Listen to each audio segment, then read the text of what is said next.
I want to start this video off with a full game spoiler warning. If you have not completed Xenoblade Chronicles Definitive Edition, I suggest that you come back to this video after you have done so. In this video, I'll be covering the current strategy for the free category of He of the Metal phase. If you want more background on this guide series, I'll have a link in the description to the first video in this series where I talk more about the structure of the series.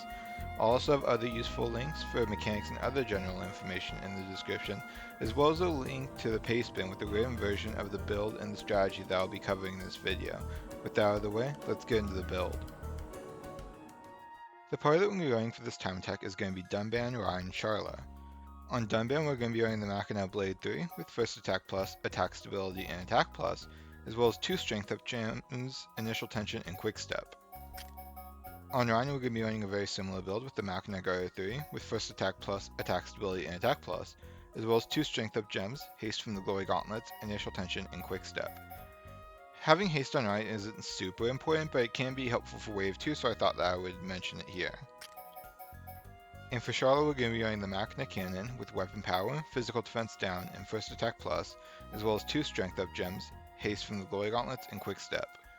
First Attack Plus is chosen over Double Attack since Charlotte wouldn't be able to get a double attack off fast enough for it to matter anyways, so it's better to just maximize her damage.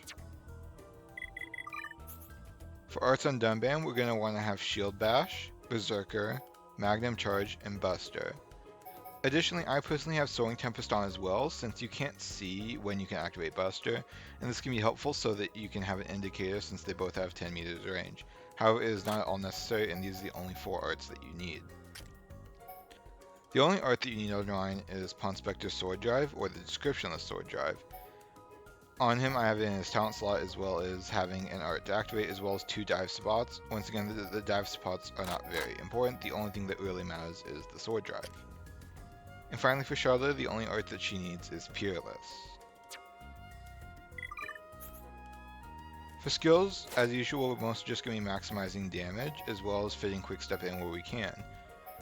The big thing to note here is that I am running both of Ricky's Strength Up skills on Dunban instead of Strength and Quick Step. The main reason for this is just to help improve the range, and because you walk so little in this time attack, the Quick Step doesn't help too much.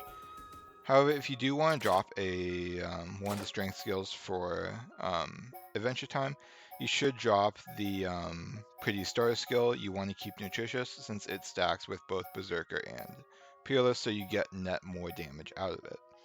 With all that out of the way, that's about it for the build, so let's go ahead and hop into the video review section of this video. In this section of the video, I'm going to be talking through my current PB as of the time of recording this video. You're going to start this time attack by moving forward and to the right for about a second, a little bit over, and then you're going to want to use Berserker, Magnum Charge, and Buster with Dunban. At this time, Charla will use Peerless, and Ryan will use Ponspector's Sword Drive on Mumkar, and hopefully this should kill him. In addition, hopefully we will end up within range for the Wave 2 Mumkar to see us, so that we will be able to have him walk over to us without us having to walk over to him. I'll go ahead and play this now and kind of talk through things as they happen. So I start moving over here towards the forward right, and I target on a Mumkar. After about a second, I use Berserker, Magnum Charge, and Buster. Charlotte and Ryan use their arts, and we're spotted by Wave 2 Mumkar. So at the start of Wave 2, essentially all we're going to want to do is use Buster twice, and then use Shield Bash.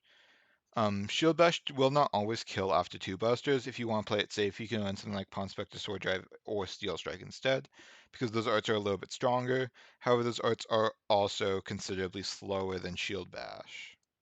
So we'll go ahead and watch this now.